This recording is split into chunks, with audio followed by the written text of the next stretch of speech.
And now, it's Boomer Life, lifestyle discussion designed to make your life more engaging, meaningful, and complete. Celebrating the baby boomer generation, this is Boomer Life on CIL 650.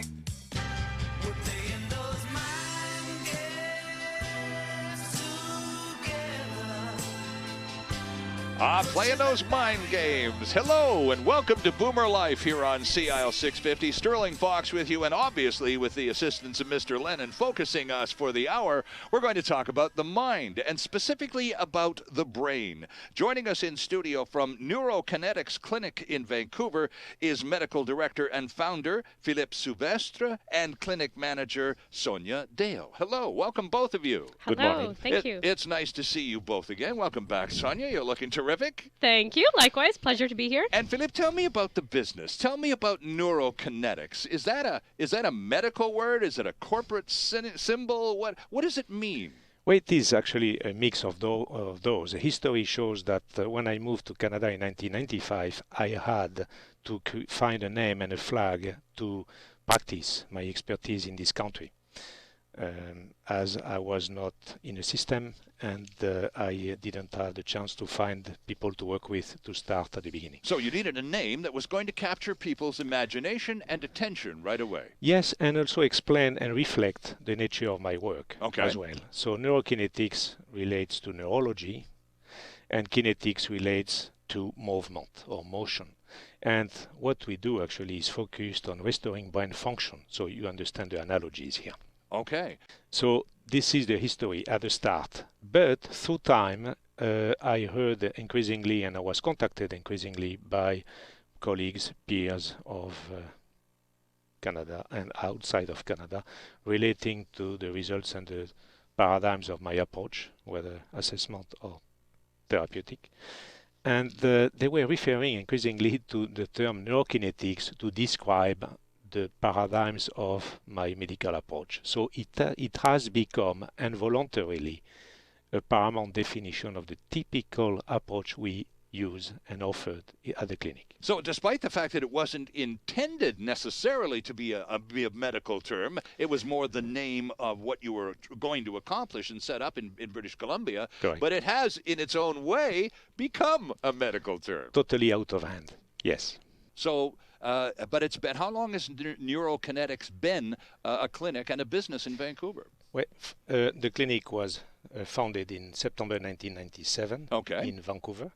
And it is interesting to notice that you're not certainly the first one nor the last one to ask me about the neurokinetics medical specialty. Right. Because it became a kind of a paramount meaning in terms of traumatology and restoring neurological issue. Okay. And Sonia, when did you join Neurokinetics? You've been there a couple of years, right? Give and take, yes. Okay. Yes. And in addition to running, to managing the clinic and keeping the wheels turning on a regular daily basis, how do you assist Philippe in other ways? Just day-to-day routines and activities that go on in the clinic. Right. A lot of assistance with patient handling, you can say, alongside with a lot of stuff that happens behind the works, meaning the accounting side of things, the invoicing side of things. So mainly pretty much everything you can say in the clinic, watching everything. Right. Now, Philippe, let's talk about your background a little bit because it's very colorful and, to say the least, fascinating. Obviously, your accent betrays you. You are from France. You were a medical doctor in France. You were in the French Air Force. You were a flight surgeon in the French Air Force and moved to Canada, as you said, in the 1990s? 1995. Okay. Exactly. What brought you to Canada, Philippe? Passion. Oh, okay. About what? To start with, passion for the outdoors. I am a mountain boy and I live not as much as I can without a nice space around me. So you don't find countries with more wide open spaces anywhere on Earth than the second largest country with this tiny population. So welcome in that regard, and very similar to your background growing up in Europe in the mountains, right? Yes. In the Pyrenees. Yes. Okay, so you gravitate towards an environment that is similar to your boyhood experiences, but there's more to it, more to the move to Canada than just our lovely geography. Well, earthly topography as well, because Vancouver is a cross place for between the Eastern world and the Western world. Aha. The Pacific Rim, in my eyes, is one of the most beautiful corners of this beautiful planet. And being in France, I was a kind of aware of the particular openness and natural migratory traveling habits of our, humankind pattern. And Vancouver being one of the more traveled through locations, especially in this corner of the world, right? That is correct, yeah. And as it turns out, that sense of placement of Vancouver has served you well over the years, because as neurokinetics has evolved into a successful, flourishing practice, you have patients literally coming from all over the world to see you here in Vancouver. You chose this location well and carefully, didn't you? It was involuntary. I had already a number of flying patients, as we call them, in France. When I was in France, coming from actually Canada, some were coming from Canada at that time, and they are no stranger in my decision to move to Canada. Okay. Actually. Yeah. So now we're talking, as we indicated at the very beginning of the show, we're talking about the mind, the human brain, and specifically brain injuries. And we're going to get into concussions at some length today.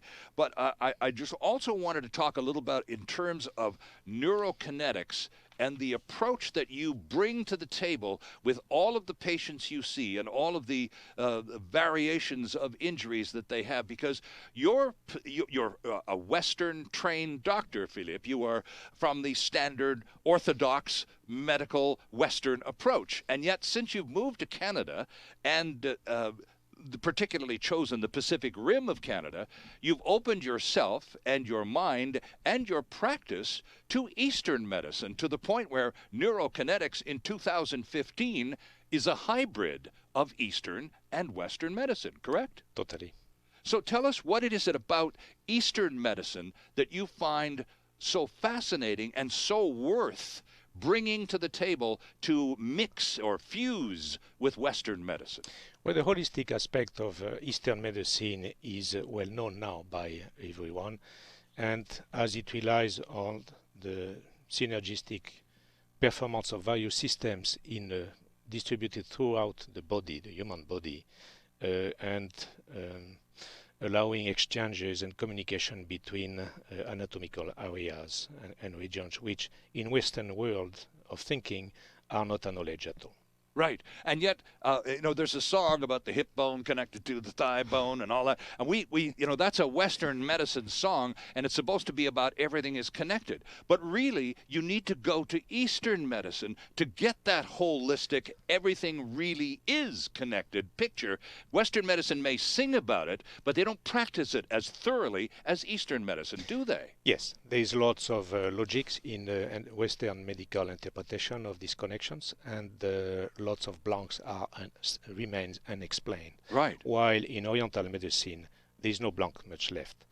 However, in Eastern medicine, anatomical explanations of what is going on and observed and used for assessment and therapeutic practice are not well known. So there is no perfect world, Sterling. Mm-hmm. It's just blending both of the best of those worlds lead us to a different stage and the next step of interpretation, which is proven now extremely successful. Mm-hmm. Sonia, last time you were here a while ago, we talked about the fact that in many cases, for many patients, Neurokinetics Clinic is the place they go to last. They've made the rounds. They've seen every practitioner imaginable. No one has given them any relief and or satisfaction, and eventually they end up at Neurokinetics, and many of them end up saying to you, my gosh, I should have just come here in the first place. Correct. Do you ever accept patients for the first place, or do you always need people who have been around the block a few times and eventually get referred to Neurokinetics? No, we would love to see them the first time around. I mean, it's just basically when they contact us.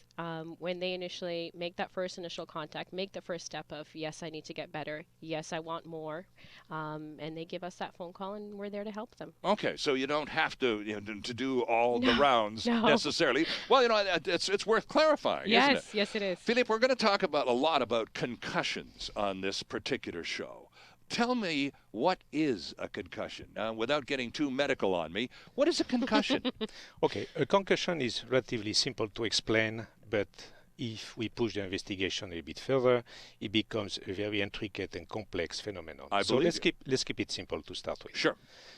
Concussion is a result of a deceleration of the head of any part of the body, or sometimes a full body deceleration, and to a stop against a hard surface.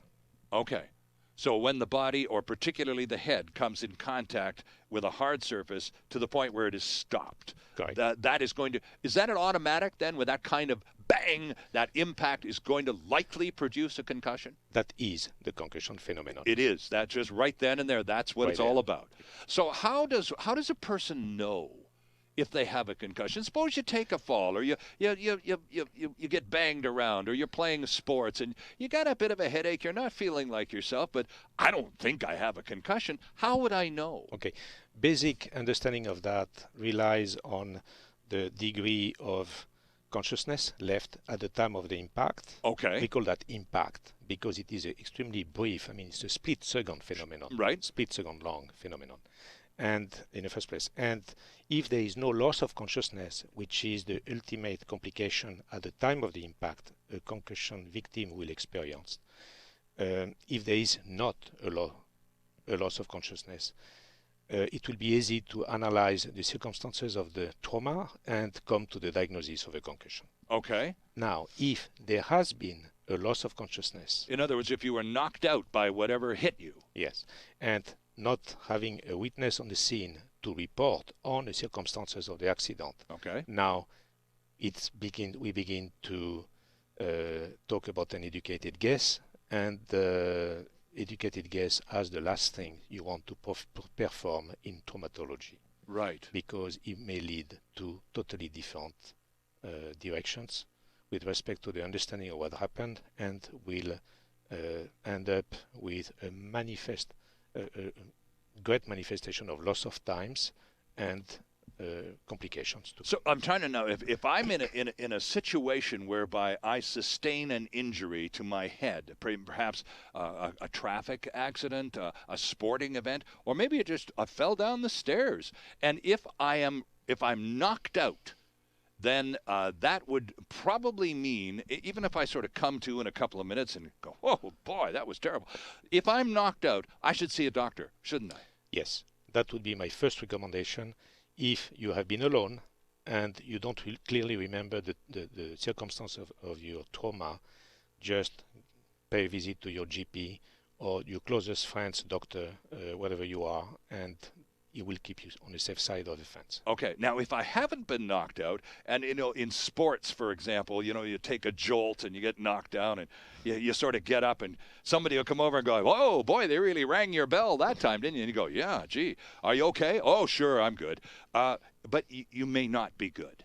So how do I know after the game, that night when I'm at home, what symptoms might there be, Philippe, that would tell me, boy, that shot you took this afternoon, there may be more to it than what you thought. Exactly. And that is a permanent risk for any type of impact one may experience.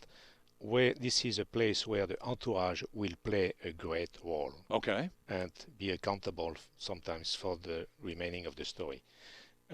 If you are alone and you don't feel good without being able to explain it, that is already by itself an alarm signal. Okay. So upset stomach, inability to sleep. Anything which is unusual, considering for the previous hours, comparing circumstances to circumstance. Right. That should become an alarm signal. Okay, so something that is different today than it was yesterday because of that accident, whatever it may have been, should be a clue, should be a red flag. Yes. That I should maybe make a doctor's appointment. To be conservative, yes. Okay. Sonia, what happens when a general practitioner, my family doctor, sees me, and I've had this incident in which since that happened, Doc, I'm afraid I don't feel very well. Now, it's only been a couple of days, but I really don't feel well. Would you want to take my blood pressure or do something here? So I go to the family doctor, and now you've dealt with people who have been there and back, and so what's the typical response? Typical response is usually you need rest. You know, there's not much that can be done. Just rest, and everything will be well. Just that's a common response we always get is nothing can be done. You just need to get rest. And that's when usually when they do call in, a lot of them is the patients that do call in, they're confused. They go to the GP, they've seen that GP, and the GP is telling them, you know, you need to get some rest, you need to rest up, and all things will be fine. Right. Whereas when they give us a call, they hear that, hey, you know what, your symptoms, we can address those symptoms. And they are overwhelmed with a lot of time with joy that something can be done. So, Philippe, not to put any aspersions on the medical community here, but a general practitioner sees dozens of patients every day. Someone comes to him and says, look, I took a shot in the head and I don't feel well. Well, get some rest. That's not bad advice. No. Right. But it's perhaps not thorough enough given the trauma the patient is trying to describe to the doctor. Yes. So what would your approach be if that person, instead of calling the family doctor, decided, because I heard you on the radio, and those people sound like they know what they're talking about, so I pick up the phone and I call Neurokinetics, what kind of different response am I going to get? So in general, we take the time to analyze and to hear the patient. The problem with mainstream Western medicine is the system, the healthcare system in general, doesn't allow and give enough time to the practitioners the problem, to investigate. Isn't it? Sure. That is an issue. Right. Yeah. So the big thing that you offer right up front, right from the get-go, is whatever time it requires, we will try to understand your case. Yes. Okay, well, that's a big first now, isn't it? It is. Our guests in studio are Sonia Dale and Philippe Silvestre from Neurokinetics Clinic here in Vancouver, and there's lots more ahead on Boomer Life. We're going to hear from a couple patients, former patients now, happily recovered, thank you very much, and their experience with Neurokinetics, and we'll find out a lot more about concussions. But first, this quick timeout. Canada's only weekly radio show dedicated to the baby boomer lifestyle. This is Boomer Life on CIL 650.